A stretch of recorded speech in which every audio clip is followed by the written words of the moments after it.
When a broadcasting legend passes away, there are rightly a flood of tributes. This week, the good and the great of radio, including Chris Moyles, Nicky Campbell, Sarah Cox and Noel Edmonds, have been lavish in their praise of the late great Steve Wright, whose afternoon show on Radio 2, running as it did for 23 years, achieved almost mythical status. Those that knew Steve Wright described him as kind, decent and a caring man. And for the millions of us across the country, multiple generations who listened to his shows, he was one of the best entertainers the medium has ever produced. He was famous for his relentless energy and unending work ethic, but like all geniuses, he made it look easy. Whilst the tributes to this broadcasting titan are welcome, one or two will stick in the craw, particularly that of Radio 2 controller Helen Thomas, who showed quite the brass neck as she paid tribute to the presenter, talking about how thrilled she was to work with him early in her career and calling him second to none. How unfortunate, therefore, that the same Helen Thomas removed him from his afternoon show, a job that he'd held for 23 years. He wasn't alone. In recent times, as well as Steve Wright's relegation to a Sunday love songs show, Radio 2 has seen the departure of Simon Mayo, ratings juggernaut Ken Bruce, Vanessa Feltz and the late Paul O'Grady. At that rate, even the peerless Terry Wogan would have been looking over his shoulder if he'd been around. You have to wonder whether the BBC has a problem with older presenters. Is the organisation institutionally ageist? Well, it certainly looks to have been for Country File presenter Miriam O'Reilly, who won her case for age discrimination against the corporation after she was dropped from the hit BBC One Rural Affairs show.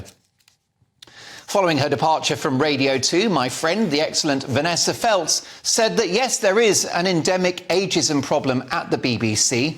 She raged that bosses were more concerned about her birthday than her ratings.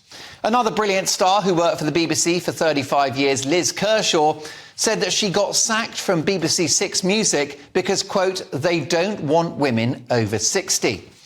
And why did Graham Norton and Chris Evans leave the channel? Well, let's hope it's not because they were over the hill too. The older talent at Radio 2 has largely been replaced with younger voices like Scott Mills, Vernon Kay, Joe Wiley and Dermot O'Leary. All very gifted broadcasters, but less popular than their predecessors. Having a cull of Radio 2's golden oldies made no sense, given that they were doing the numbers, with Ken Bruce in particular boasting the most listened to radio show in Europe with 9 million listeners a week. That's more than his younger, cooler colleague on The Breakfast Show, Zoe Ball, who cashes in a cool £1 million a year for her efforts, a figure that dwarfed Ken Bruce's then salary, which was barely half that. Now, the BBC will argue that plenty of older stars feature on Radio 2, including Tony Blackburn, Elaine Page and Paul Gambaccini. But worth noting, they're tucked away at the weekend. Always a mistake to tuck away your best talent at the weekend. They'll also argue that Steve Wright stayed on the channel with his Sunday love songs. But sorry seems to be the hardest word. For a truly wonderful host in Steve Wright, whose close pal, top publicist Gary Farrow, says that he simply died of a broken heart. That's right, he says that Steve Wright died of a broken heart. Now, the BBC will also argue that they want to bring in fresh talent, something that BBC Radio 2, for example, have always done. But the messaging of this is terrible.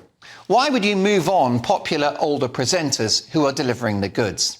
The messaging is that many of these stars are just male, pale and stale. Except the BBC's obsession with youth is seeing audiences dwindle, with millions, for example, heading over to Greatest Hits Radio in order to hear Ken Bruce once again. And what is the corporation saying to BBC licence payers who were enjoying these wonderful stars? I do hope that BBC management don't look down on older viewers and listeners or hold them in contempt. I hope that's not the case. The treatment of Steve Wright in particular is a national scandal from our national broadcaster. With all those listeners and that brilliant daily show, he should have been kept on air. Steve Wright was a once-in-a-generation talent, and it should have been a job for life on Radio 2. Instead, he saw out his days doing bits and pieces, having lost the job he loved and to which he devoted his life. It's appalling. Steve Wright has won praise from hypocritical BBC management after his death. But when he was alive, all he got was radio silence.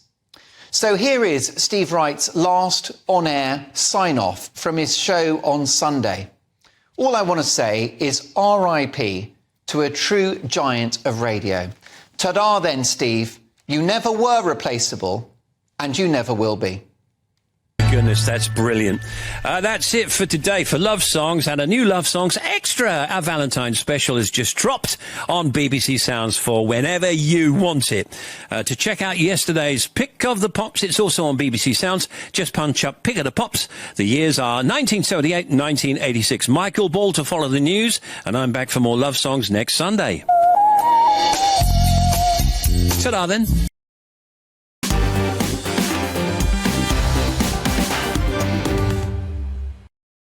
If that doesn't bring a tear to your eye, nothing will. Devastating. Well, look, let's get reaction now to the BBC's treatment of Steve Wright. Author and broadcaster Dr. Lisa Mackenzie, former BBC radio DJ, and let's be very clear about this, another BBC radio legend, of course, the star on Radio 1 and Radio 2 for many years, Mike Reid, and the former executive editor of the News of the World, Neil Wallace.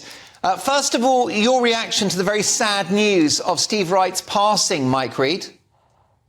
Well, we started together as Reid and Wright. Our boss put us together. We said, do you want us to audition? He said, you don't need to. I know you're going to be fine.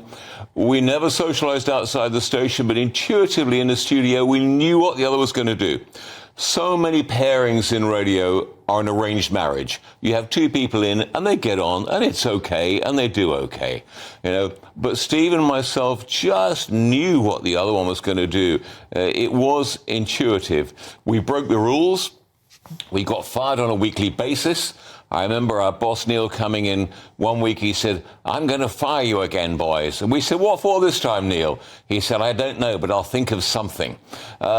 We really had a lot of fun. We did break the rules. He said, listen to the older broadcasters, do what they do. And we thought, no, we kept running out of the studio, checking the transistor. We're really on. We really are on the radio.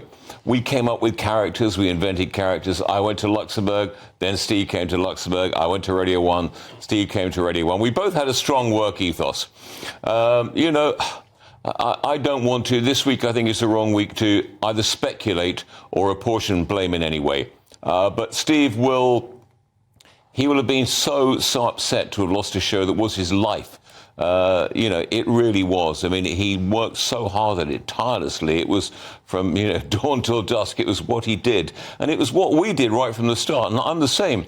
You know, if I go out there, I want the programme to be the best I've done. And tomorrow, the best again. And if I think of something at midnight, I'll get up and think, oh, I'll use this tomorrow. And Steve was very much like that. I mean, he was a great broadcaster and a great character.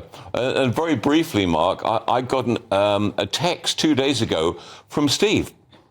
And it went to somebody else by mistake, and they said, we think the timing is right for us to send you this. And it was, we call ourselves by our surnames. He said, Pal Reid, he said, it's your chum Wright here. He said, look, I'm looking after my 93-year-old dad. He's not too well. I need to spend more time with him. He said, but I see you popping up on the radio and TV, geezer. He said, looking good. You are good. You're doing great. Catch you laters. And that came through two days ago, which is very emotional, which didn't come to me a few months ago, which it should have done. But great talent, great loss. Great shame. That's devastating. The clock's against us. I'm going to dedicate all my questions to you, Mike Reid, and I know that Lisa and Neil will understand. The break is coming, but I just want to ask you, do you think that he should have kept his famous afternoon show on Radio 2? Do what? Sorry, sir. Do you think that he should have kept his afternoon show on Radio 2? Was it wrong to demote him to Sundays? It's, as I say, it's difficult to apportion blame. I mean, Steve doing a programme where he's running down the chart, it's fine. We can all do that. You can do a Sunday Love Songs. We can all do that. Steve's programme was particular to him, and it was his life. And I think it probably took his soul and his spirit away in taking his programme away from him. It was it was what he lived for, basically. It's probably like, losing a child or losing a sibling or losing a parent. It was emotional for him, I would imagine. I didn't talk to him about it, but knowing him as I did from starting to work together back in the early days, he would have been emotional about it, and he would have been upset about it, and he wouldn't have been able to do what he felt he was almost born to do. Well, you're both brilliant broadcasters, and I'm glad that you were such a good friend to the late, great Steve Wright.